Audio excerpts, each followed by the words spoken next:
Hi gang, I'm out here today for what I hope is my last evaluation of this experimental ammunition I've been working on. If you've been staying with me the whole time, you know that I'm running a 190 grain Sierra Match King in my brand new 700P chambered in .300 Winchester Magnum. The last time I was out here, I had some experimental ammunition that was running very well, at least the first two batches. The last one, not so much. What I did is I took those first two loads that were doing so well, and I basically split the difference between them. My first load that I ran that day was 75.5 grains of H1000 powder behind the Match King bullet, and it had very good accuracy. The next one was 76.0 grains, so half a grain more. It also ran very well. I've split the difference between those two loadings.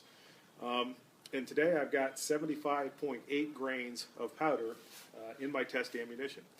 I loaded this ammunition to the exact tenth of a grain, so I made it as close to exact as I could for my powder charge.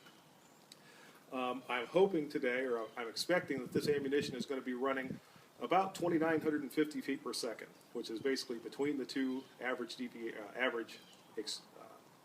between the two average velocities that I ran the last time. If so, and if I maintain the accuracy that I saw the last time, this will probably be my last evaluation. That's probably where I'm going to stop it, right at 2950, and I think that's going to be a good place to work with this .300 Magnum cartridge in this rifle. And if this does as well as I hope it does, this will probably be the last time you ever see this rifle on a 100-yard range. So here we go. We're going to see what happens.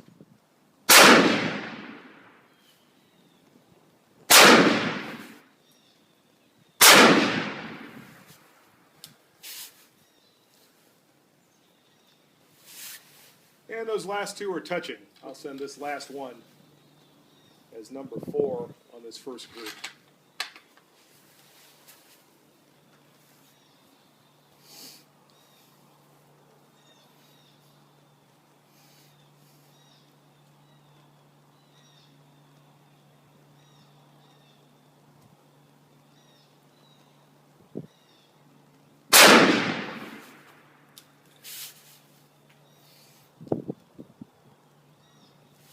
And that one almost went through the same exact hole as the second shot.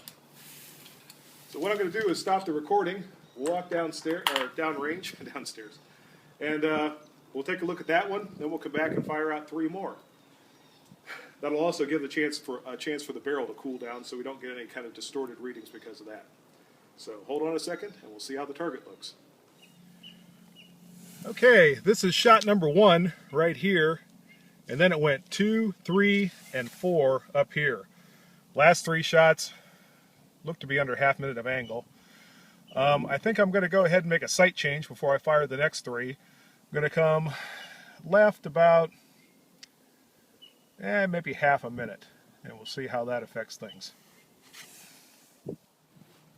Okay, here we go with the next 3. I put that 1 click of left windage on, and we'll see what this group looks like.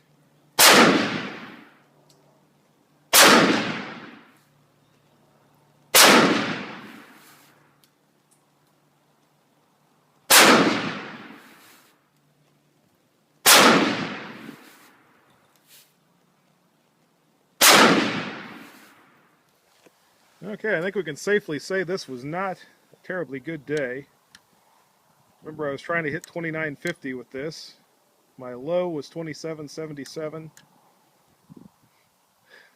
High was 2848. Average of 2824. So over 100 feet below where I wanted to be. Extreme spread of 71.28. And a standard deviation of 23.55. Let's go down and take a look at the target. Okay, this is the second 3-shot group, and they went 1, 2, and 3. That's about a 1.25 minute group. That's one of the less impressive groups that I've had out of that rifle. And this one over here follows that same pattern. I've got again about a 1.25 minutes center to center, maybe just over that. These went 1, and I'm not sure what happened. This may well have been me up here. And then 2, and then this was the last one. This was the closest one to a good shot as well. This was my actual best shooting here on this first group. And we've got 3 of the 4 touching up here after the very first one, the cold bore, which was down here. I've not noticed this thing shooting cold bore shots low previously, but I've also not shot it that much, so we still got some experimentation to go. If nothing else, even if these aren't stellar groups, still, this is an accurate rifle.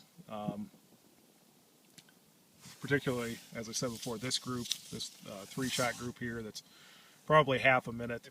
I just have to do a little bit more load development maybe and get that velocity up to where I want it to be. Anyway, hope you found this interesting. Take care. Bye-bye.